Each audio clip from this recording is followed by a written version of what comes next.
Well, it's been about a year since I've done my last video on these machines. A lot has changed. I went through a couple moves. I actually had to sell off a couple of machines for the moves, didn't have the room for them. Kind of regret selling a couple of those machines, kind of wish I still had them, but it is what it is. The one machine that I've always will have with me is my Whirlwind, so that made room to at least keep this with me while I move through different little stages I had to there. Luckily now I own my own home, so I really don't have any issues as long as I pay my mortgage. I pretty much will know where my machines are going to be. So I'm kind of stepping back into the hobby after taking a year break or so off of. So this is kind of my little game room setup. It's not really set up yet. I actually need to paint the walls and rip down that ugly ass wallpaper. I've only got the 2 pins up here. I actually own 3 now. There's one downstairs in the garage I might show in a little bit. It's a checkpoint I'm actually working on. Picked up for dirt cheap while on the project. Probably not something I'm going to keep forever, but it's a fun little game for what it is. Don't have Centipede up here. My main cabinet is actually in pieces over there, and you might notice that's a 32-inch screen. I'm actually scrapping the MAME cabinet. I'm going to do a pedestal design with a large format screen because I have everything from MAME to some of the newer PC games on there and some light gun games that I really like on that. And I think pedestal will work well where I can just kind of mount the TV somewhere, put that pedestal out of the way because that MAME cabinet it takes up way too much room. But anyways, without rattling on too far here, so we'll just kind of go over the machines a little bit on my new ones and my old ones and all that, so without me rambling anymore. So here's the first one right here, Whirlwind. This machine will never leave me. This is basically what started me down the pinball path back when I was younger. I remember playing this game in the Gateway Mall Tilt when it used to take up half the mall. Looked around for a while at trying to find one of these locally. For a while, I didn't even remember what the damn name was. I thought it was Cycle, and that's not right. Twister, not the same game, but I played Twister before. And then I tracked this one down to a local arcade, Level Up, and kind of bugged one of the owners there, and he eventually let me buy it off of him. It was a good working machine, but it was well routed. Playfield was more or less blown out on it, and other little things here and there. This one, basically, one, I'll never sell it because it's my grail machine, and 2, I could never get the money back in it. I pretty much went all out on this machine. You've got a clear-coated playfield that is brand new, never used until the day I owned it. So we got that completely redone plastics. These are reproduction plastics. I actually have another set, and I have the originals as well, just in the event I ever need them. Reproduction ramps, because unfortunately the million ramp there was blown out like they usually do, and this lift flap one was blown out too. So did all that. New rubbers, everything on this machine is basically either the original pieces cleaned up and put back into play or completely brand new reproductions. This one I also, although a lot of people like to get flack on it, is, believe it or not, fully LED. I took a lot of time to give it that kind of same look that it used to have with the incandescents, but 1, I don't have to ever worry about changing them, and 2, it's going to run a lot cooler. Never going to have any problem with GI connectors burning in the back. And I honestly think it looks really good. It brought it just a little bit more into that modern look without being too blingy, like some like the newer machines like AC/DC and stuff, which are fine in their own right. But I didn't want my machine being so bright it hurt my eyes, especially not a machine of this caliber. So, anyways, yeah, this is full LEDs. LEDs in the playfield. LEDs in the back box. I've actually got these kind of color matched. You probably can't tell in the video, but the blue areas I have cool lights that give more of a blue glow, and then the kind of flesh tone areas I've got warm lights in there to give that kind of glow. I think it looks great. Got a LED display out there. I have my original. It was starting to outgas, and I might as well go with LED. It looks just as good, if not better, and it'll last me probably until I die and pass this machine down or whatever the hell I do with it. But this is my pride and joy. I spent a lot of time, a lot of effort, a lot of money, but you can't ever really count any of that stuff when you're doing a project. The playfield, oh, hi, cat. Everything on here is set up real good. It plays perfectly. It plays the way it probably roll off the factory. Cabinet, you probably can't see it real well, is in very good shape. It's all original. There's a couple of areas that I want to touch up eventually, but it's to the point where I like that 'cause it's been routed. Who knows how far it's been around the world, things like that. Who knows? I like that kind of little bit of weathered, but not beat up look. So yeah, actually original topper on there too, which I'm surprised that was intact. But yeah, this machine plays real great. We'll get some video footage of it here shortly. Yeah, so I'll quit rambling on about that one. I could go on forever. Oh, actually, yeah, another thing in here, not that most of you people watching this even care, but on these older machines, the problem with switching to LEDs is they basically are either on or off, not like the incandescents where they can slowly take a little voltage and slowly turn on. So on this machine, I've actually got, I'll take this down and do another video some other time, but I've got a controller board in there called a LED OCD. It's a board that this guy makes that basically allows me to set the timings on my LEDs here. So basically they emulate incandescents, for lack of a better word. It's got a USB plug in. I can program the timings and everything how I see fit. Spent a little bit of time on that and got this exactly where I want it to. So honestly, most people walk up to it, unless you're in the hobby or in the know, you're not going to really notice that these aren't incandescents on here. But anyway, so good machine there. That one will never leave me, even if somebody offers me 3 times as much as I put into it. It's never leaving. That's my baby. So new one in the lineup here. Another one of these, another Williams. I'm actually a pretty damn big fan of the Williams systems, the old 11s and the WPC 95s, which is what this one is. Anyways, you don't care about that jargon. This one also, actually where I get most of my machines, I bought this one down from Level Up as well. The operator there is, looking to get some newer Sterns, making some room, and pretty much I'm on good terms with him. So as long as I come down there with cash, I can pretty much get more or less whatever machine I'm looking at. This is one I've played before. I really like it. Very fast machine. Kind of reminds me kind of the layout of my Johnny Mnemonic I used to have. One of my machines I regret selling, but hey, it is what it is. This one I just got up and running. It was a working machine when I bought it, but it was needed some parts. The biggest issue, the skull back here was not, his jaw was basically locked open. The coil basically, transistor blew on the coil, melted the coil open, so it opened short basically. And just some little other things. Also had some magnet coils, you probably can't see them back here, burnt up too. Blew out a trace on the main board on it. I got one of the coils working. I haven't figured out why the other 2 aren't working yet. It's not enough to really interfere with the game. It can still launch the ball up pretty good up that ramp, so I'll get it figured out. Just I'm not super concerned at this moment because the game is still functional without it. It just makes it a little easier to get it up around that ramp. This machine, pretty much whenever I get a machine, it doesn't matter where it comes from, I basically strip it down, clean it, wax it, wax it a couple more times, go through and replace everything that's either broken or through the years has been kind of hacked together. So I kind of put this one back to stock. The internals in there, nothing real major done here. I just went all incandescents at this time just to get everything up and running so I know everything's working fine, and then I'm going to eventually kind of go through my leftover LED kits I have or LED lights I have and just kind of figure out what colors I want to do, where I want to do them, things like that. And honestly, since it's in the home environment, it's not like it's going to hurt it much for being incandescents. I've already replaced the burned out connectors and all that.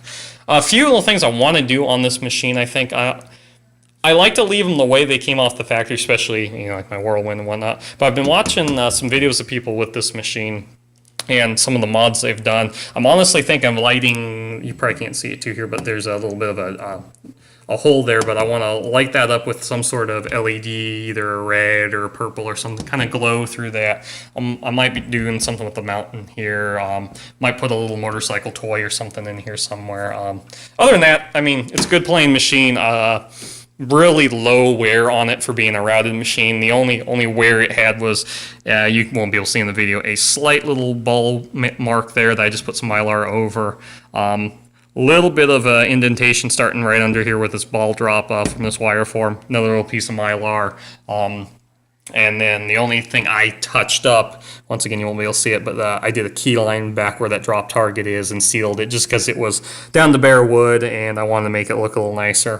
Granted, with it being home use, it's not going to hurt it even if I didn't even finish that. Anyways, new ramps on this one. These ones are a lot thicker. They kind of did a weird thing on me. They spider cracked in some of the areas, even though I barely even tighten these down. It's not going to affect gameplay. You can't see it. It just annoys me a little bit, but it is what it is. The ramp's functional and 100 times better than my stock ramps I had. New flippers have been rebuilt. New rubber kit as always, and new balls in the machine. Real fun game. I wanted to get another DMD machine, so you have that going on here. It's a very fast machine, very freaking unforgiving. I suck at it. I don't even know the rule set really, other than I shoot that ramp a lot and I hit him when he's bitching at me, and that's about it.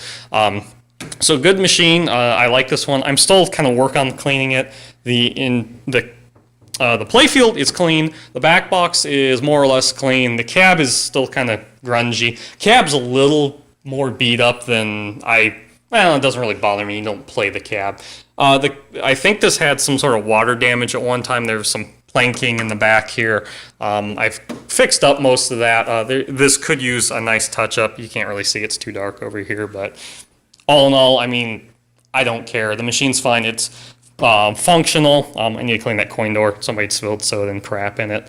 But it plays real good. And actually, I think, you know what? Since I've already rambled on, let me go downstairs and show you the third pin. Cat toys everywhere. Well, there's part of it there. That's my other one, checkpoint. And there's Centipede right there. That's going to be fun trying to get upstairs. I'm going to have to figure that one out. So this is my other machine. I picked up dirt cheap from, once again, the same place.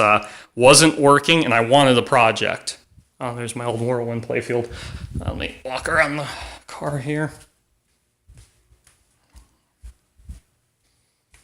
I actually just teared this one apart today. I was getting ready to do the touch-ups.